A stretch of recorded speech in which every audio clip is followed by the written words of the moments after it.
ನಾನೇ ಬರ್ತೀನಿ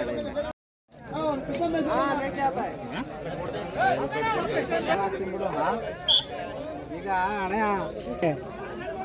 ನೀನು ಬೇಕಾದ್ರೆ ಅದು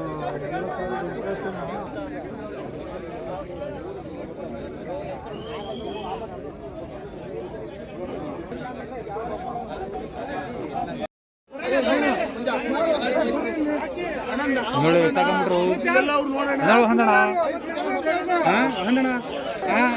ಸಾಕ್ದವನೇ ಯಾರೋ ಮಾಡ್ದವನೇ ಯಾರೋ ನಮ್ಮ ಸಾಯ್ತಾವ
ಆಗ್ಲೇ ಸರಿನ್ರಾ ನಿಮ್ಮ ಡಿಪಾರ್ಟ್ಮೆಂಟ್ ಮೇಲೆ ಸುದ್ದಿ ಮಾಡ್ತಾ ಇರೋದು ಈಗ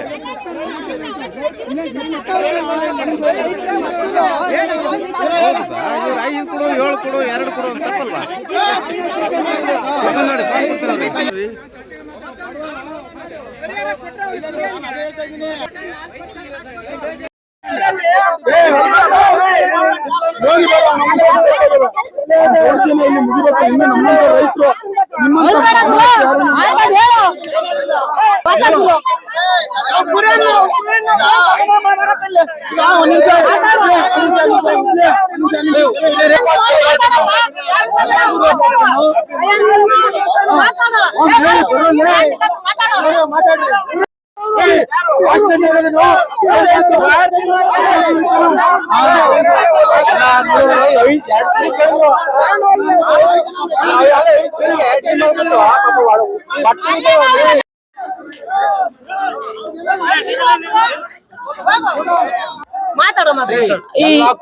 ಈ ತರ ರೈಲ್ವೆ ಗೇಟ್ ಅಲ್ಲಿ ಹಳಿ ಮೇಲೆ ಕುರಿ ಹೋಗ್ಬೇಕಾದ್ರೆ ಏನೋ ಸತ್ತೋಗಿದಾವ ಆಕಸ್ಮಿಕವಾಗಿ ಅವ್ರ ಡಿಪಾರ್ಟ್ಮೆಂಟ್ ಅವ್ರು ಬಂದ್ಬಿಟ್ಟು ಈ ತರ ಇದು 45 ಕುರಿ ಸತ್ತೋಗವೆ.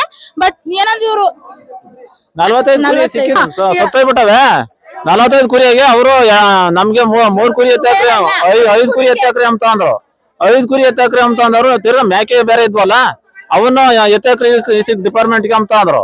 ಅದುವರೆಗೆ ಇವರೆಲ್ಲ ಹತ್ತೊಂದು ಎತ್ಕೊಂಡು ಹೋಗ್ಬಿಟ್ರು. ಅಲ್ಲ ಡಿಪಾರ್ಟ್ಮೆಂಟ್ ಗೆ 5 ಕುರಿ ಕೊಡ್ಲಿಲ್ಲ ಅಂದ್ರೆ ಕೇಸ್ ಹಾಕ್ತೀವಿ ಅಂತ ಇವ್ರನ್ನ ಎದುರಿಸ್ತಾರ ಅವ್ರು. ಅತ್ತ ಅವ್ರಿಗೂ ಲಾಸ್, ದಬ್ಬಾಳಿಕೆ ನಡೆಸ್ತಾರ ಇವ್ರುಗಳು. ಅಕಸ್ಮಾತ್ ಇವ್ರಿಗಾದ್ರು 2 ರೂಪಾಯಿ ಮಾರ್ಕೊಳ್ಳೋರು, ಮಾರ್ಕೊಂಡಾದ್ರು ತಗೊಳ್ಳಾರ ಅವ್ರು ಕಷ್ಟ ಬಿದ್ದಿದ್ಕೆ. ಅವ್ರ ಅದನ್ನು ಬಿಡ್ದೇನೆ 5 ಕುರಿ ಕೊಡ್ಲಿಲ್ಲ ಅಂದ್ರೆ ಕೇಸ್ ಹಾಕ್ತಿವಿ ಅಂತ ಹೇಳ್ಬಿಟ್ಟು ಅವ್ರನ್ನ ಬೆದರಿಸ್ಬಿಟ್ಟು ಅವ್ರಿಗೆ ತಗೊಂಡೋಗಂಗೆ ದಾರಿ ಮಾಡ್ಕೊಟ್ಟವ್ರಿಗೆ 1 ರೂಪಾಯಿ ಇಲ್ದಂಗ್ ಲಾಸ್ ಮಾಡಿದ್ ಇವ್ರೆ. ಮಳೆ ಜೋರಾದ್ರಿಂದ ಕುರಿಗಳು ಬೆದರಿ ಈ ಕಡೆ ಓಡ್ ಬಂದು ರೈಲಿಗೆ ಸಿಕ್ಕಿ 45 ಕುರಿ ಹೊರಟೋಗ್ಯವೆ. ಡಿಪಾರ್ಟ್ಮೆಂಟ್ನವರು ಮಾರ್ಕೊಂಡು ಈ ತರ ಮಾಡನ್ನೇ ದುಡ್ಡು ಕಾಸು ಮಾಡ್ಕೊಂಬನೆ ಅಂದ್ರೆ ನಮ್ಗೆ 10 ಕುರಿ ಕೊಟ್ಟು ಆಮೇಲೆ ಎತ್ಕೊಂಡು ಹೋಗ್ರಿ ಅಂತ ಹೇಳ್ತಾವ್ರೆ. ಇಲ್ಲ ನಾವ್ ನಿಮ್ ಮೇಲೆ ಕೇಸ್ ಹಾಕ್ತಿವಿ ಅಂತ ಚರ್ಚೆ ಮಾಡ್ತಾವ್ರೆ. ಅದಕ್ಕೆ ನೀವು ಅದೇನು ಪರಿಹಾರ ಕೊಡ್ಬೇಕು ನಮ್ಗೆ ಅವ್ರ ಕಡೆಯಿಂದನ. ನಮ್ಮ ಹೆಸರು ರಂಗನಾಥ್ ಅಂತ. ನಾವು ದೊಡ್ಡಮರದ ಹತ್ರ ಚಿನ್ನನಹಳ್ಳಿ ಹೋಬ್ಳಿ ಚಿನ್ನನಹಳ್ಳಿ ಗ್ರಾಮ. ಇವರು ಇಲ್ಲಿ ಬರ್ಬೇಕಾದ್ರೆ ರೈಲ್ವೆ ಟ್ರ್ಯಾಕ್ ದಾಟಿ ಬರ್ಬೇಕಾದ್ರೆ ಮಳೆ ಬಂದಿರೋದ್ರಿಂದ ಕುರಿ ಓಡ್ ಬಂದು 42 ಕುರಿ ಸಾವನ್ನಪ್ಪಿದಾವೆ. 45 ಕುರಿ ಸಾವನ್ನಪ್ಪಿದಾವೆ.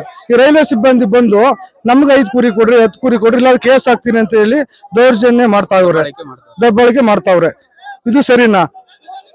ಇದು ತಮ್ಮನಹಳ್ಳಿ ರೈಲ್ವೆ ಸ್ಟೇಷನ್, ನಿರ್ಬಂಧ ರೈಲ್ವೆ ಸ್ಟೇಷನ್, ನಲ್ಮಂಗಲ ತಾಲೂಕು ಸೋಂಪುರ ಹೋಬ್ಳಿ, ನಿರ್ಬಂಧ. ನಮ್ಮ ಹೆಸರು ರಾಜು ಅಂತ. ಸರ್ ಪಬ್ಲಿಕ್ ಜನ ಜಾಸ್ತಿ ಇದ್ರಲ್ಲ ನಾವು ಕಂಟ್ರೋಲ್ ಮಾಡಿದ್ವು ಆಯ್ತಾ. 40-45 ಕುರಿ ಸಿಗಾಕೊಂಡಿದ್ವು. ನಾವು ಅವ್ರ ಮೇಲೆ ಮೆಸೇಜ್ ಕೊಡ್ಬೇಕಾಗಿತ್ತು ಆಕ್ಚುಲಿ. ಆದ್ರೂ ಬಂದು ಮಾನವೀಯತೆ ದೃಷ್ಟಿಯಿಂದ ತಾಂಡು ಇದ್ ಮಾಡಕ್ಕೆ ಅಂತ ಹೇಳಿ ಬಂದು ನಾವು